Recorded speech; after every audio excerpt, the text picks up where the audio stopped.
ప్రస్తుతం జూబ్లీహిల్స్ ఎన్నికలకు సంబంధించి కూడా రాష్ట్ర వ్యాప్తంగా హాట్ టాపిక్ నడుస్తూ ఉంది.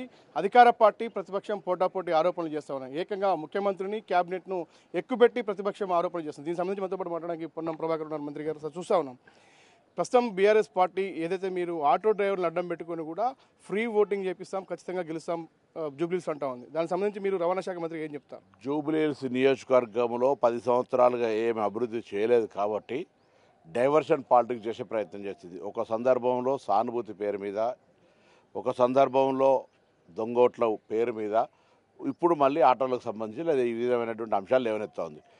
నేను జూబ్లీహిల్స్ ఉప ఎన్నికలకు సంబంధించి లిమిట్ అయి మాట్లాడే సందర్భంలో జూబ్లీహిల్స్ ఉప ఎన్నికల్లో మీరు మీ 10 సంవత్సరాల అభివృద్ధి చెప్పండి, మేము మా 2 సంవత్సరాల అభివృద్ధి చెప్దాం, మీ అభ్యర్థి గురించి మీరు చెప్పండి, మా అభ్యర్థి గురించి మీరు చెప్తాం. కానీ అవన్నీ ఏం చెప్పకుండా ఈ రాష్ట్రాన్ని మొత్తం అప్పులమయం చేసి ఆర్థిక సంక్షోభంలోకి నెట్టి కొన్ని పథకాలు అమలు కావడానికి సంబంధించి ఇబ్బందికర పరిస్థితి ఉండేటువంటి ఈ పరిస్థితుల్లో వాళ్ళ అంశాలను లేవనెత్తుతున్నారు.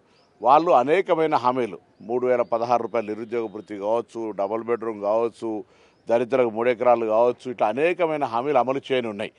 మేము ఈరోజు ఇప్పటికే రేషన్ కార్డులు ఇవ్వడం కావచ్చు, సన్న బియ్యం ఇవ్వడం కావచ్చు, 200 యూనిట్ల ఉచిత విద్యుత్ ఇవ్వడం కావచ్చు, మహిళలకు బస్సు సౌకర్యం కావచ్చు, ఇవన్నీ కలిగేసినాం.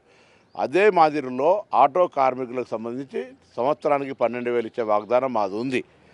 ఆటో కార్మికుల తెలంగాణ ఉద్యమకారులు వాళ్ళంతా నా కుటుంబ సభ్యులు, వాళ్ళకు తప్పకుండా ఇచ్చే బాధ్యత మాది, మా ప్రభుత్వం ఇస్తుంది.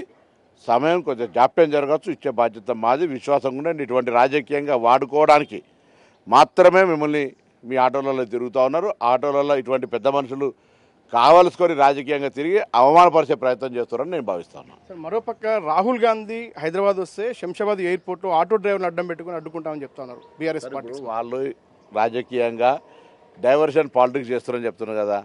జూబ్లీహిల్స్ ఎన్నిక జరుగుతుంటే, ఉప ఎన్నిక జరుగుతుంటే జూబ్లీహిల్స్కు సంబంధించి 10 సంవత్సరాలు చేసే అంశాల గురించి మాట్లాడితే సంతోషపడతాం. రమ్మంటున్నా జూబ్లీహిల్స్ యూస్ కూడా చౌరస్తా మీద వాళ్ళు ఏం చేశారు, మేమేం చేశారో చర్చ చేసుకుందాం. ప్రధానంగా క్యాబినెట్కి సంబంధించి రీసెంట్గా బీఆర్ఎస్ పార్టీ హరీష్ రావు కూడా చాలా స్పష్టమైనటువంటి కీలక వ్యాఖ్యలు చేశారు. ఆయన చూసినట్టుగానే చెప్తా ఉన్నారు.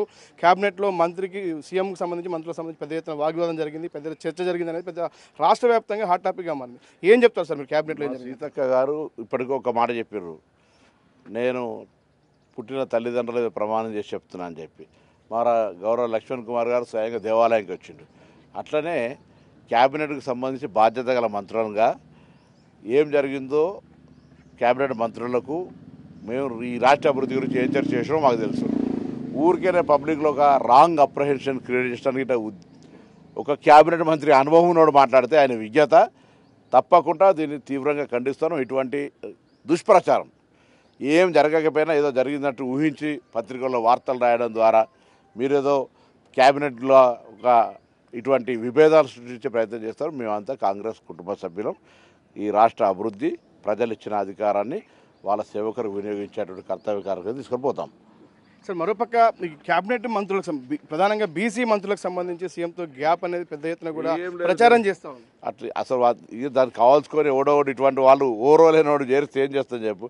ఆమె యాక్టివ్ పాలిటీషియన్, అందరూ కూడా అట్లా ఏం దానికి సంబంధించినటువంటి 1% there is no scope. Sir, Jubilee Hills నుంచి కూడా జూబ్లీహిల్స్ ప్రతిరోజు మీరు పర్యటిస్తూ ఉన్నారు. జూబ్లీహిల్స్లో ఎలా ఉంది వాతావరణం? ప్రజల నుంచి ఎలాంటి స్పందన వస్తుంది? ఎలాంటి హామీలు మీరు ఇస్తారు? ప్రజల స్పందన బాగుంది. నేను 3 నెలల నుంచి అంటే హైదరాబాద్ ఇన్ఛార్జ్ మంత్రి కాక జూబ్లీహిల్స్ ఎలక్షన్ సంబంధించి కూడా చూస్తూ ఉంటే అనేక సమస్యలు ఎక్కడెక్కడ వేసిన ఉంటే అన్ని మేము వీలైనంత పరిష్కారం చేస్తామనే విశ్వాసం ఉంది. కంటోన్మెంట్ బై ఎలక్షన్ ఎట్లా కాంగ్రెస్ని గెలిపించారు, ఇక్కడ కూడా జూబ్లీహిల్స్లో బై ఎలక్షన్లో కాంగ్రెస్ని గెలిపిస్తారు. కాంగ్రెస్ పార్టీ తరఫున అయిన పనులను చూసి వాళ్ళు తప్పకుండా సానుకూలంగా స్పందిస్తూ ఉన్నారు.